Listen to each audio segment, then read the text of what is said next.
All right, if you have a Bible, open it up to Genesis. Genesis chapter 26. If you don't have a Bible, there are Bibles in the chairs around you. I'll be using the same translation as those Bibles. And I strongly encourage you, if you're not used to this, grab a Bible.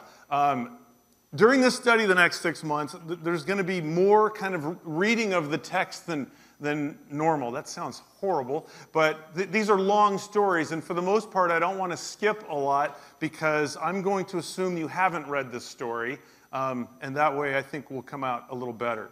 So let's start at the end of chapter 26, and then we're really going to spend our time in chapter 27.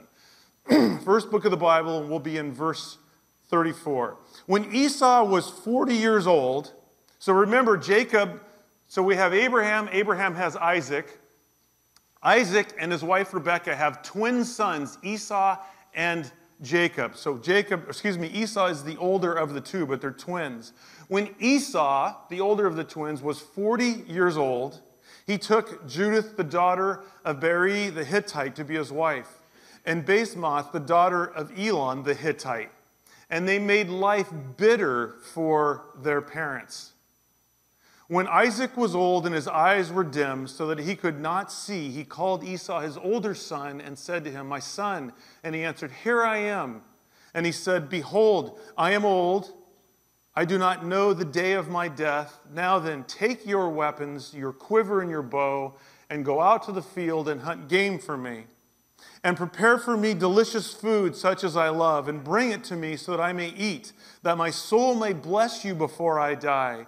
Now Rebekah, Isaac's wife, was listening when Isaac spoke to his son Esau. So when Esau went to the field to hunt for the game, to bring it, and we'll stop there and talk about it.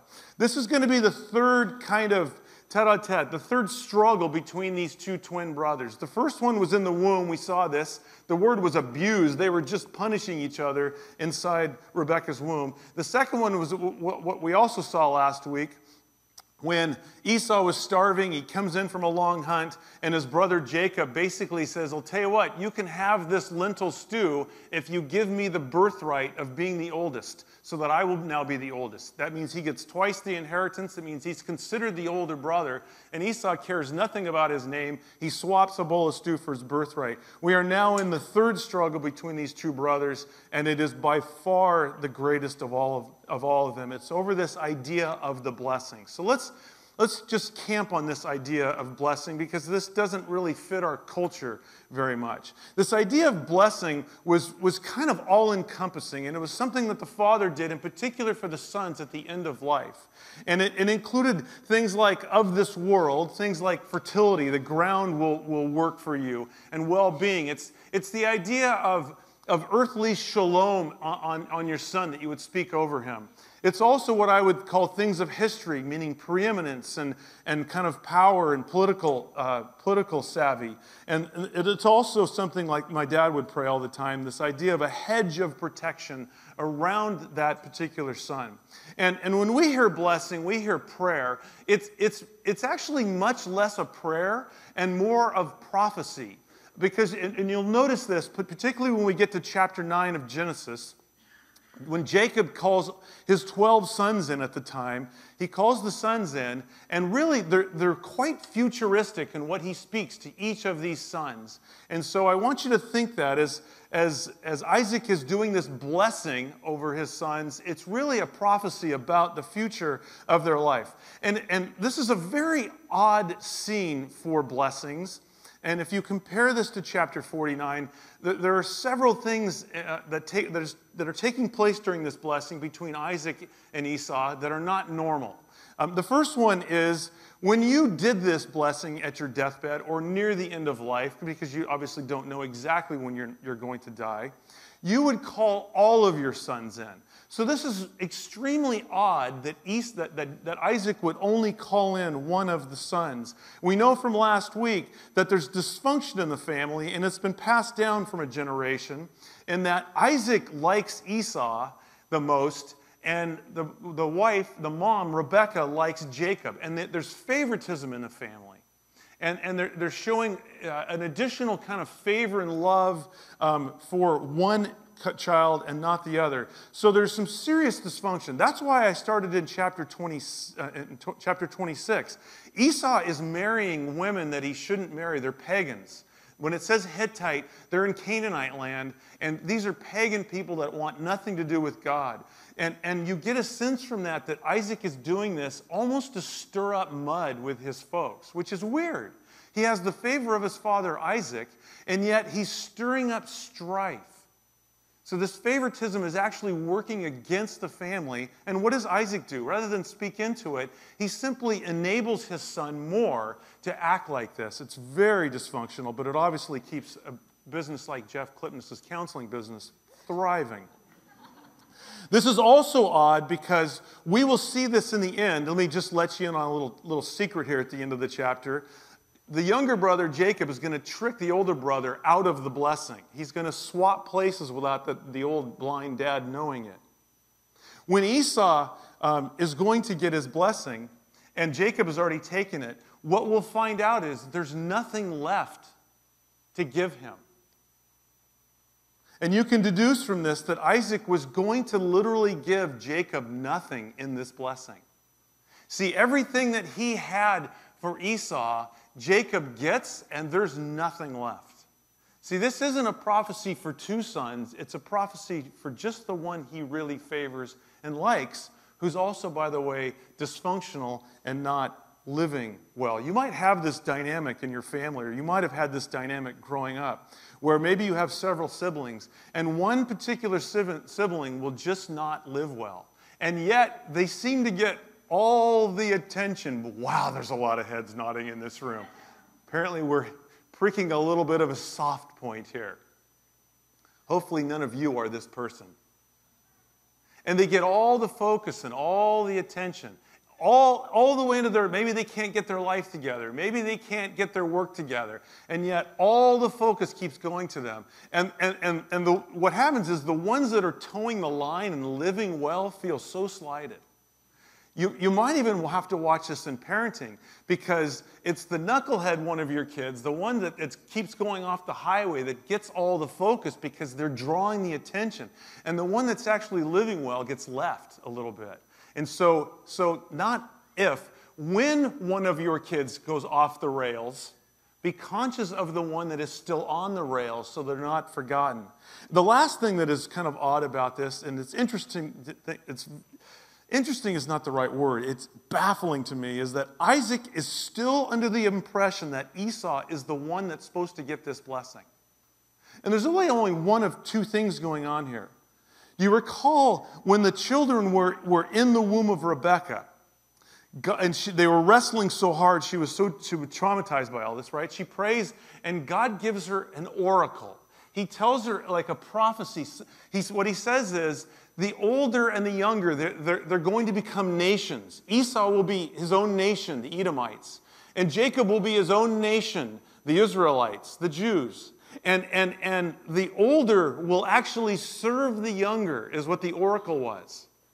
So the question is, these dudes are 40 years old. Does Isaac not know this oracle? Has Rebekah never told him what God told him? I mean, boy, that's bad communication. The flip side is, if she has told him the oracle, then what does this say of Isaac? God has spoken words of the future about these two boys' lives who are now 40 years old, and Isaac is now saying, no, I will still go with the one that I like the most, even over against what God has established. This is not good. And we'll recall there's already division in this marriage, by the way.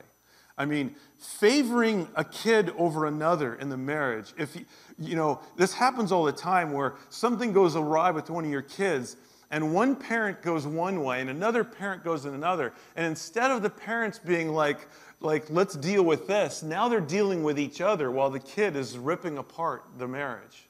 There's really poor communication between Rebekah and Isaac. So much so that Rebekah is now hiding things from her husband, and we're going to see this. And I only see this so obviously because I've hidden things from my wife so many times. There's a dynamic that we see in marriage a lot, and it's mostly this way. The woman puts her thumb down on her husband and demands logic and answers and to make sense to her. And the husband is fearful, and he's afraid of his own wife, which the wife can't imagine, but she's scary. And so the husband begins to lie and twist and maybe hide things, which just makes the wife disdain the husband even more. And yet she's creating that which she hates. And the husband in his passivity won't rise up and look at the woman and say, knock it off. I don't have to make all of life make sense to you. This dynamic is clearly in this marriage. Now, a couple more observations about this section we just read. Jeff and I were emailing each other on this section, and he had this keen insight. Jeff, if you know Jeff, his main kind of teaching just flows as a counselor out of Genesis 1, 2, and 3. If you've ever spent time in he or Jackie's office, particularly Jeff's, and most of us have, by the way, for counseling, you'll know Genesis 1, 2, and 3. And Jeff had this great comment to me. I'm wondering if we're seeing a bit of Eve in particular in Rebekah, and maybe a touch of Adam in Isaac. You know, Isaac is a powerful man. He's the patriarch. He is the head of this huge home and clan and a very, very wealthy man. And instead of taking a direct route at him, Rebekah takes the cunning route around the outside. She plays the part of Eve in this way, desiring to control and manipulate her husband rather than work things out in conjunction with each other. And if Isaac, in fact, knows this oracle from God, and we're not sure, but if he does know, then what does this say about this guy who works and pushes against God's directive? You wonder, as we read this story, particularly over the next couple weeks, had this couple worked together better on behalf of Jacob, would Jacob have struggled as much as he did in the first half of his life? The second thought that runs in my noodle as I go through these first couple sections is this idea of submission, because this is a marital issue going on. And I hear this concept wrong all the time, and I think it's keen in this passage.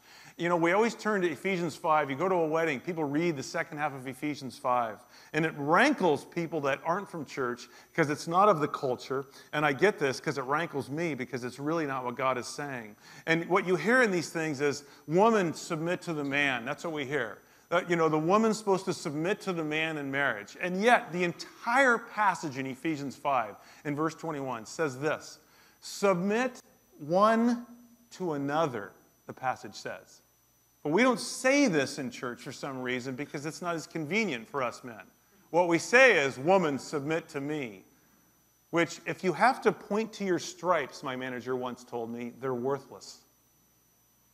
The passage says, submit one to another. Openly communicate with one another and rely on each other's expertise in your relationship. And sometimes this takes more work up front, but it's way less work down the road. And this is an incredible example we're looking at of not doing this with Isaac and Rebekah. You know, each parent, and there's two sides to this, each parent tends to get the child most like them. Do you know this in your family? If your kids are under the age of 3, 4, 5, you won't see this yet because their personalities haven't come out strong enough. But as they enter into this 10, 12, 13, 14 range, you'll see this way more clearly. Every kid is unique and needs to be treated that way. My kids used to say to me all the time, my daughter used to say to me all the time, I don't know that my son ever said this to me. My daughter used to say to me all the time, and like way young, she would say, you're not fair. This is not fair. You would not do this to Scott, my younger brother. And what she meant in this wasn't that you don't love me as much. What she meant was you're not treating us the same. And my answer to her, which never seemed to really work for her but made me feel terrific, was, who told you this was fair? Who promised you this gig?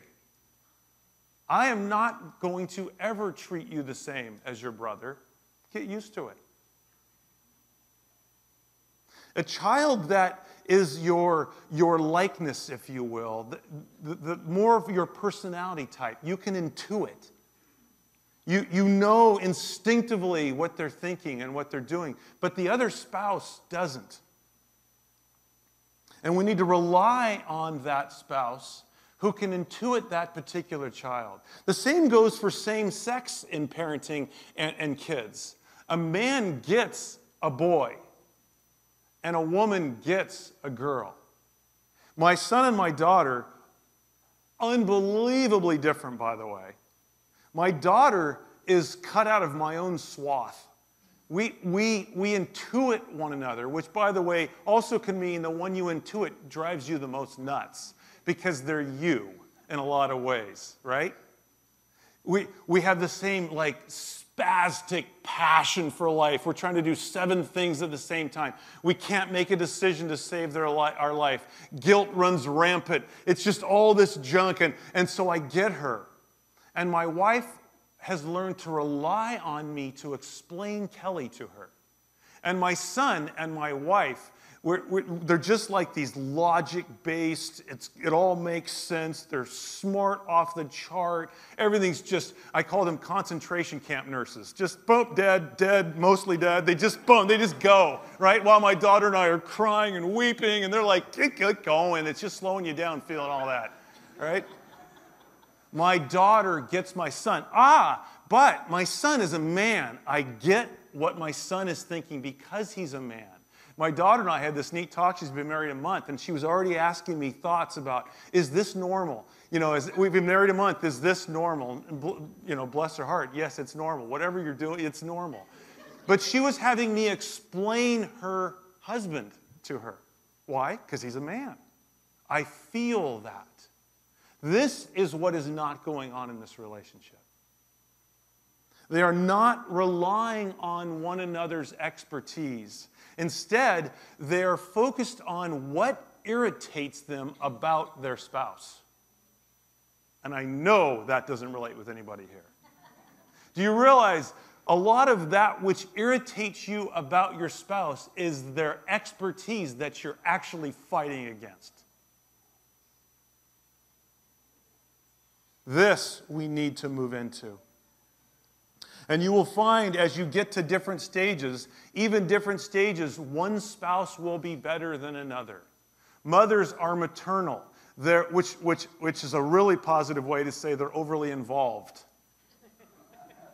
I had to sit my wife down when I can do whatever I want today because my wife's not here. And she'll never listen to me online, so this is just carte blanche now. I'm going to get it all out. When my kids were like 18, 20, somewhere in the Abbotts, you keep this quiet, Jen. I know what you're thinking. When my kids were about 18 or 20, we were already well past like empty nest, going towards letting your kids go. When your kids are about 13, it's time to start empty nesting, by the way. And I mean that seriously. If you're not letting go then, you're doing something wrong. And I took my wife to breakfast, and we'd had several conversations, and I sat her down and I said, we need to have a chat. We're at Chow's in Danville, and she said, what do we need to chat about? I said, I mean this sincerely. I have not done a single parenting thing in 20 years that comes close to you. You are the coup de grace of parenting until right now. You stink at letting our kids go. And she looked at me and she said, you are so right. Help me. That is character.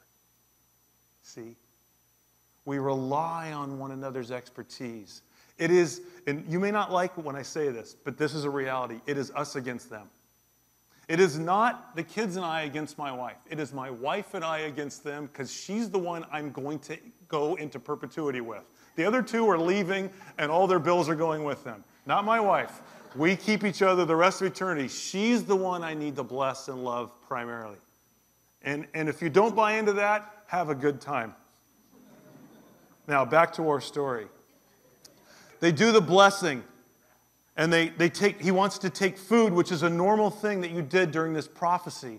And meat was not a normal thing to eat, so it's really marking this. Game was particularly, wild game was particularly unique and a delicacy. So he's marking this out. Let's start back in verse 5. Now Rebekah was listening when Isaac spoke to his son Esau, which tells you something. So when Esau went to the field to hunt for game and bring it, Rebekah said to her son Jacob, I heard your father speak to your brother Esau. Notice what she refers to him as. Not my husband. He's your father. There's no connection there whatsoever.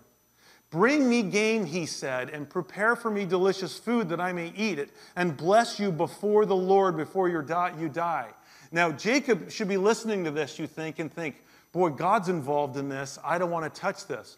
One of the things that we need to remember at this point in the story is Jacob has had no encounter with God. I want you to think of Jacob as an unsaved Christian. I want you to think of Jacob as a guy who's never personalized the faith, and you'll be able to put him in perspective at this point in the story. This is his dad's God and his mom's God. It is not his yet. And that might make you think differently as you read this.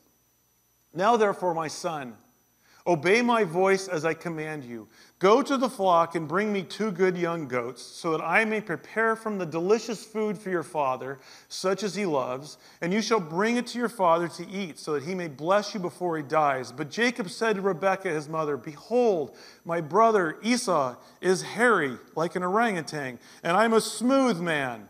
Perhaps my father will will sense this and feel me, and I shall seem to be mocking him and bring then a curse upon myself and not a blessing. His mother said to him, let your curse be upon me then, my son. Only obey my voice, and so bring them to me. So he went and took them and brought them to his mother, and his mother prepared delicious food, such as his father loved. Then Rebekah took the best garments of Esau, his older brother, which were in her house, and put them on Jacob, her younger son. And she took the skins of the goats, placed them on his hands and the smooth of his neck, and she put the delicious food and the bread which she had prepared into the hand of her son Jacob. By the way, it's fascinating to me that at 40 years old, Rebekah commands her son to do this. And Jacob's only pushback is how they will do it, not whether they will do it. If you want to know what you're not aiming for, how's that for poor English? Go for this. Helicopter mom to a point where you're now commanding your son at 40 years old how to live his life. And men, be a son that lets this happen till you're 40 years old, and you will live a long and miserable life. Verse 18. So he went to his father and said, my father. And he said, here I am. Where are you, my son? Because he can't see well. Jacob said to his father, I am Esau, your firstborn. I have done as you told me. Now sit up and eat my game, that your soul may bless me. Jacob lies twice. First of all, he claims to be the older son Esau, and for good measure, calls himself the firstborn. And then he claims to have hunted this game on his own. Again, what a weird thing, but so common. You remember Jacob has the birthright and has had the birthright on him for some 20 years. Jacob is actually now considered the older son because he traded it for a bowl of stew. He already has twice the inheritance. He is considered the man of the house when his father's there. And yet, he has not moved into this. See, Jacob does not have a sense of who he is. And so he's having to aggrandize that which is not. This is the guy who sits around telling stories of his high school football days. Right? He has no sense of the true Jacob. He is now becoming that which he is not. This is, when you tell your kids, this nonsense, you can become anything you want. Complete lie and nonsense. Right? To tell me I could become a professional football player was just nonsense. We're not big people. I'm 5'9". I'm never going to be a hair model. That's just not going to happen. And I could have been till I was 22, and then it just started jumping out in droves. Isaac has not spoken truth into Jacob, and Jacob has not even moved into who he is, even that which he's tricked himself into. We find ourselves doing this. I remember some years back, it was probably 5 years ago, I was up at my parents' house, and this gal was building a house. She had torn the house down next to my parents. They're up Stone Valley Road, up on a hill. They have beautiful, beautiful view, and this gal was building this grand house, and turns out she's the CIO for, I can't remember, huge. It wasn't Oracle, but it was one of that type of company, huge. So big, executive woman, not big, but, well, she's decent size. But an executive, right? And she started to ask me what I do for a living. And I said, well, I worked for, Pac Bell and AT&T for a long time. And then I let slip out that I was the CIO. Of course, I was the CIO for a 150-person company. But I realized when I said it, because I didn't connect the dots, that it sounded like I was the CIO for AT&T. And so I let that sit. And I got in my car, and I just thought, you are such an idiot. My gosh, Doug, you're 45, 46, 47 years old, and you're aggrandizing yourself to a woman you've never met and will never talk to again. What is this? This is not being settled on the inside. See, this is who I am. I'm a guy who struggles to make a B in school.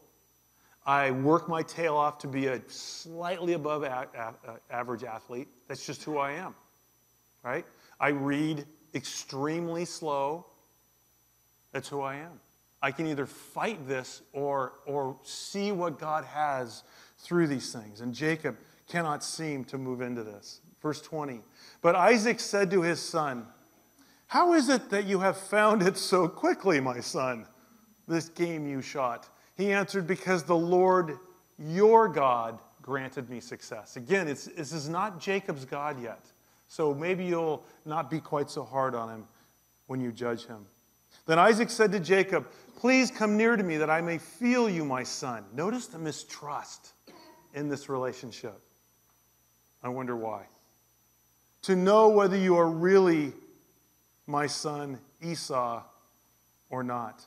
So Jacob went near to Isaac his father, who felt him and said, the voice is Jacob's voice, but the hands are the hands of Esau.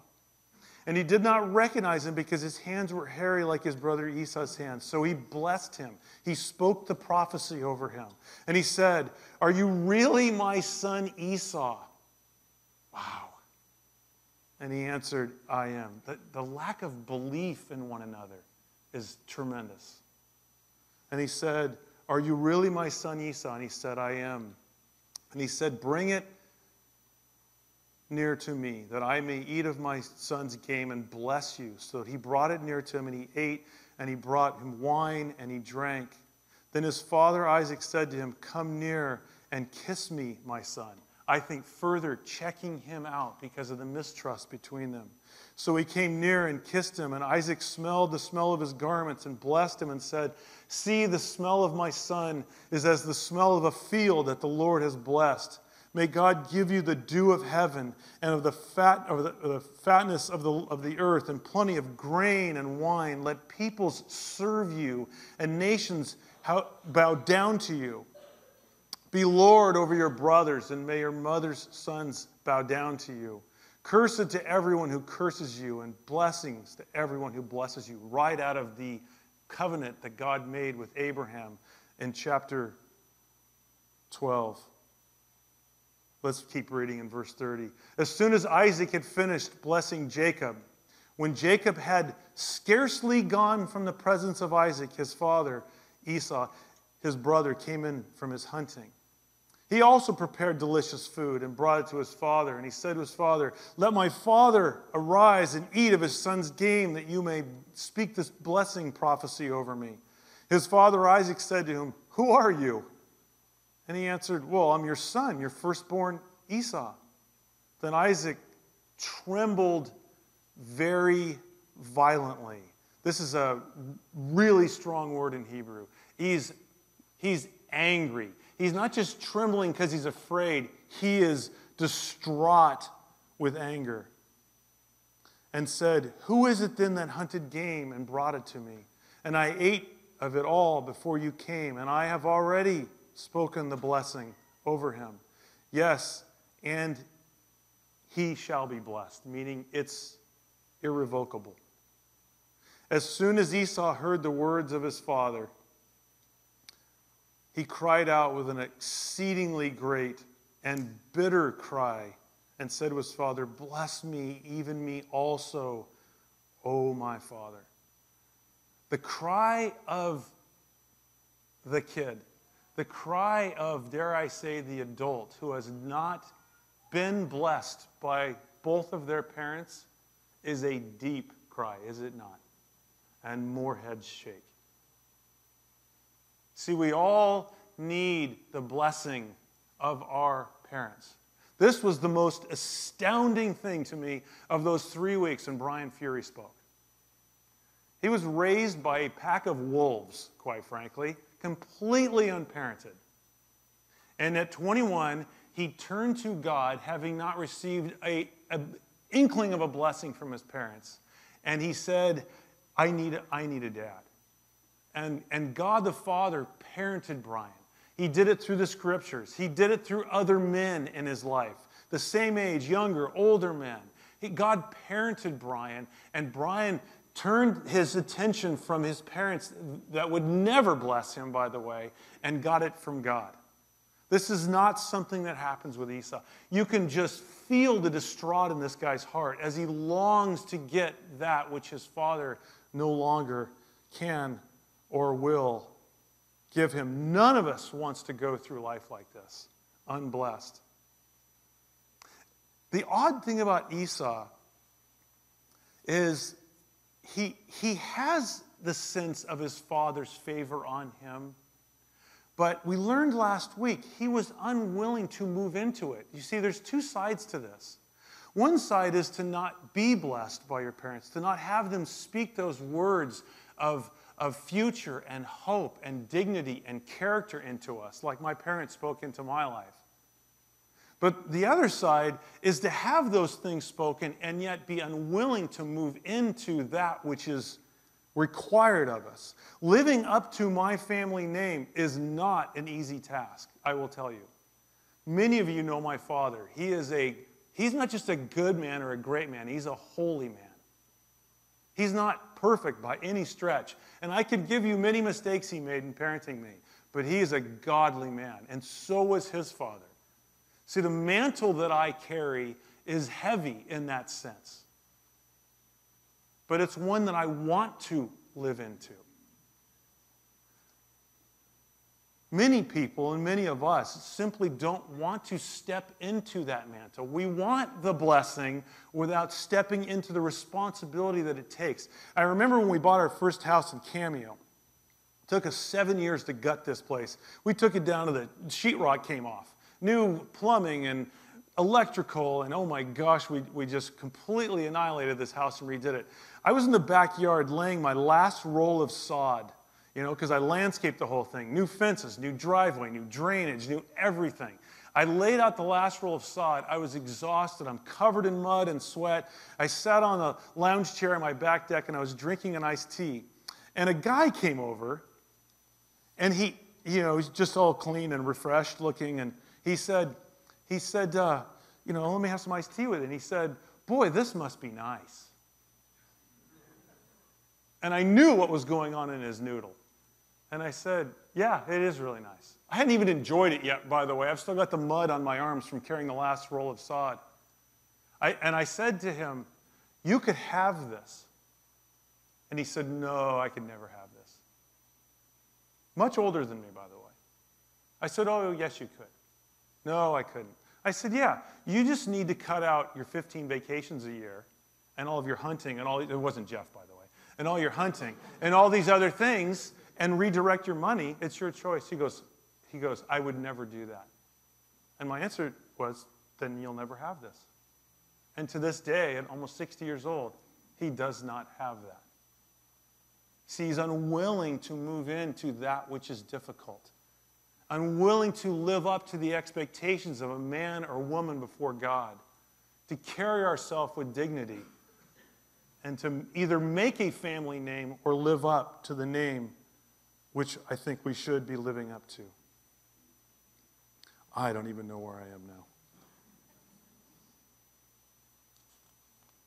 Isaac now turns to his son and gives him what is almost empty. Verse 34. As soon as Esau heard the words of his father, he cried out with a bitter cry, "Bless me, my father."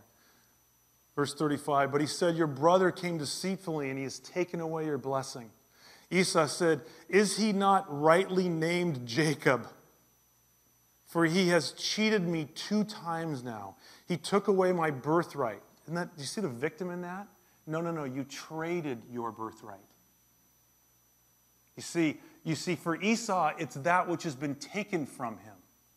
See the passivity in that? No. You gave that up.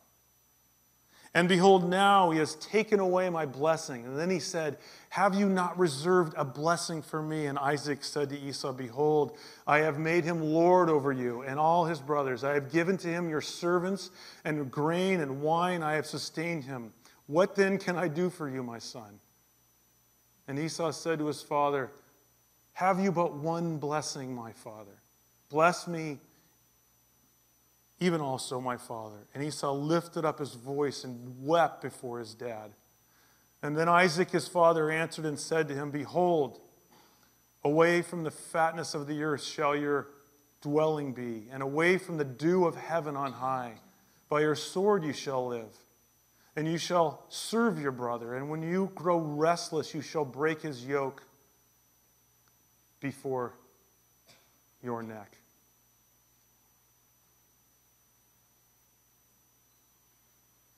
It's interesting, within this, when you track the Edomites' life, this is exactly what happens to the Edomites. They move south of the Dead Sea, and it's a very dusty, rocky, it's almost impossible to cultivate. And you have to be a skilled hunter to make a living there, and it's exactly what the Edomites do. And then, sure enough, by the time of King Solomon, the Edomites move towards full independence. They break from the yoke. They actually revolt against Judah, which doesn't work very well in their favor. Verse 41. Now Esau hated Jacob. This is a little used word in Hebrew. It means to harbor and nourish a grudge to the point where you extend hostility.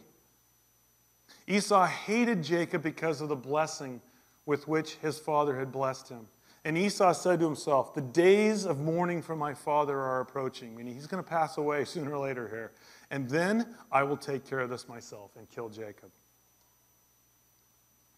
Then I will end this misery that has been coming on." Look at what's setting in this family. Favoritism is passed on to one kid and not the other. They don't feel loved and blessed by the couple at the same time. Esau, almost out of spite, marries people against his parents' wishes just to create friction for his parents. And now he's so bitter, he's ready to destroy and kill his brother. But the words of Esau, her older son, were told to Rebekah. The word means eavesdrop, by the way. So now Rebekah and Isaac have servants within the house that they've teamed up with that are working against their spouse. I know we don't do this in friendships. So she sent and called Jacob, her younger, and said to him, "Behold, your brother Esau comforts himself about you by planning to kill you.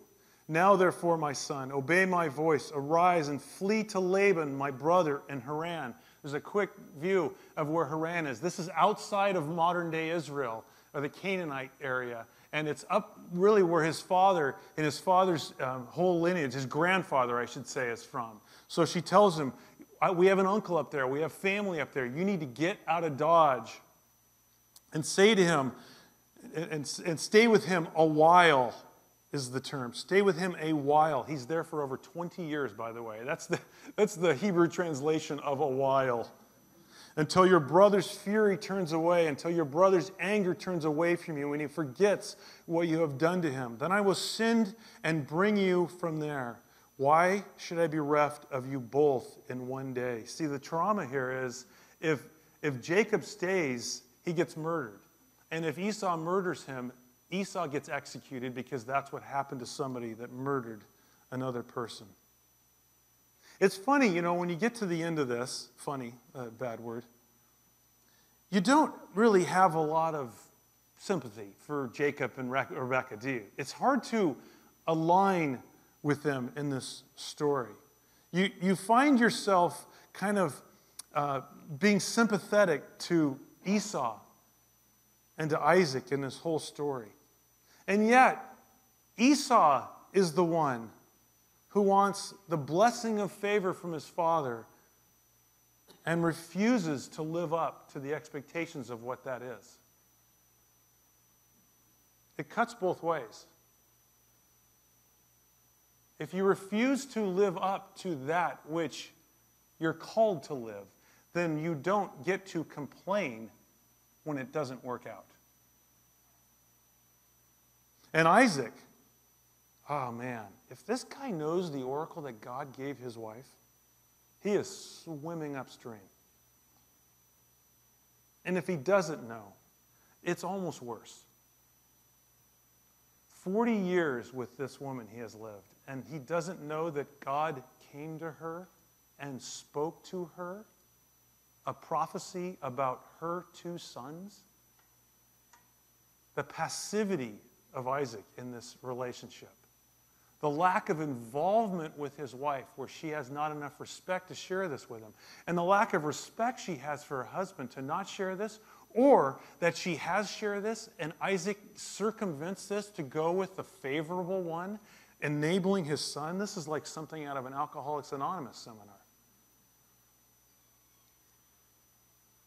We don't think of it this way, but when we don't team up properly in our marriages, when we don't rely upon the expertise of the other person, we are not just opposing the other person. We are actually opposing God.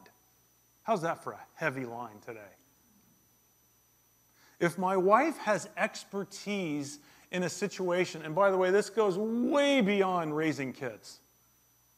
If she has an expertise and she has many, and I do not rely upon that expertise, I am opposing that which God handed to me to use.